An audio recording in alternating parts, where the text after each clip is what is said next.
Hello संभाजीनगरकर. तर हे आता आमच्या इथे शुक्रवारी घटना घडली होती. कुणालने आत्महत्या केली होती खावड्या डोंगरवर. तर ते अफवा पसरवली होती सगळ्यांनी की बा आयफोनसाठी त्याने आत्महत्या केली, पण तसं काही नाही आहे. त्याची मावशीची व्हिडिओ आता समोर येत आहे की बा कुणाला असं पाऊल उचलू शकत नाही, कुणाला असं पाऊल उचलू शकत नाही. आयफोनसाठी तो असं कधी करणार नाही.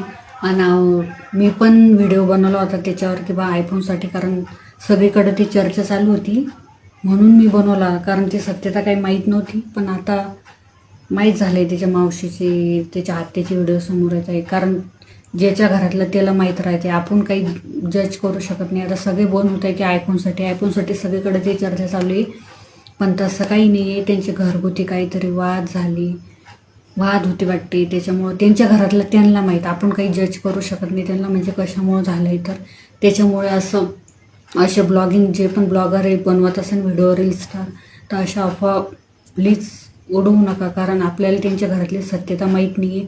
काही दिवसांनी ते आपल्याला कळणारच आहे नेमकं झालं काय त्यांच्या घरात, ते उघडकीस येणारच आहे. म्हणून सध्या तरी अशी व्हिडिओ बनवू नका.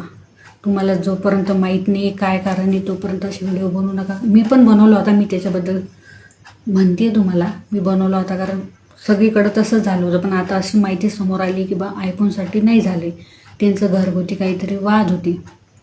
ते वाद काय होते ते पण आपल्याला माहीत नाही. जेव्हा समोर येईल तेव्हा समजेल आता काय आहे. तोपर्यंत आपण काही सांगू शकत नाही. तुम्हाला काय वाटतं याच्याबद्दल नक्की कमेंटमध्ये सांगा. कारण वेगवेगळे व्हिडिओ समोर येतात, त्यांच्या घरच्याचं आत्या काही म्हणते, मावशी काय म्हणते. आता ते आपल्याला सांगतील समोर नेमकं झालं काय, कारण ते आता सध्या दुःखात आहे.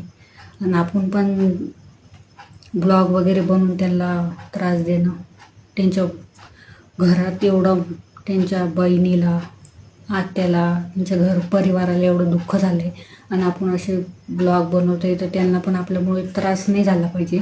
त्याच्यामुळे आपण असे ब्लॉग बनवायलाच नाही पाहिजे. जेव्हा माहिती होईल तेव्हा माहिती होईन, आता तर माहिती होणारच आहे. म्हणून असे ब्लॉग बनवू पण नका, आपल्याला काही सत्यता माहीत नाही आहे. तर भेटूया नेक्स्ट ब्लॉगमध्ये. बाय.